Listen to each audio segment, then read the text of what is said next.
Hey guys, so you're having issues pulling early in the snatch, whether you're missing the hip, brushing low on the thigh, getting an early arm bend, it's all very common. And I want to show you a drill that we use here at Project Lift that we've had a lot of success helping athletes break that habit. Check it out.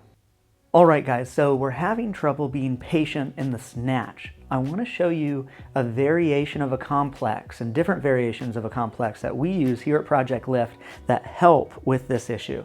So first, we're going to look at just the absolute base of this drill. We're going to do a snatch deadlift. And when I say snatch deadlift, you need to move through the positions of the snatch, not the positions of a conventional deadlift with just a wide grip. If that confuses you, watch these positions. We're going to get into a start position of the snatch. Okay? From here, we're going to push. And we hit that above the knee position where we have vertical shins, we're over the bar, and then from there we hinge open to the power position.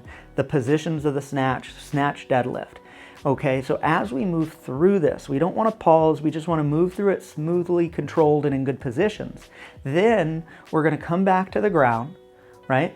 And from there, we're going to do a snatch. But here in this snatch, since we just did the snatch deadlift, we're going to try to relax and let ourselves move the same way as the snatch deadlift. A lot of times athletes say, oh, so you want me to move slower. If you're having an issue with early arm bend, yes, we do want you to move slower, because one of the big causes is athletes adding speed at the wrong point of the lift. We need to be able to move controlled from the floor to the hip, and as we get coordinated to do that, that will speed up. So don't worry about speed at this moment, worry about control and the ability to move through this motor pattern correctly. So here it is again. We're going to do a snatch deadlift. Feel it when we get to the power position. Notice my arms are long, I'm patient, the bar's at my hip.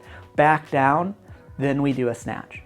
Okay? And we start to just sneak the weight up slightly, focusing on staying relaxed and feeling, when we break. Why did I break? Why did my traps just turn on early? Why did my arms bend early? What did I feel? What was I trying to do? Was I trying to go faster? Did I put the speed in the wrong spot? This gives us an opportunity to analyze, feel it, correct, and go back. Our goal is to work up to a challenging weight for anywhere from 3 to 5 singles and then move on. All right. Now let's say we have a really, really bad issue going on and we need a different variation. Let's say our athlete can't even get into a good start position, but we still want to work them on some technique around the lift. We can go from the above the knee position, and this can be both the hang or off of boxes.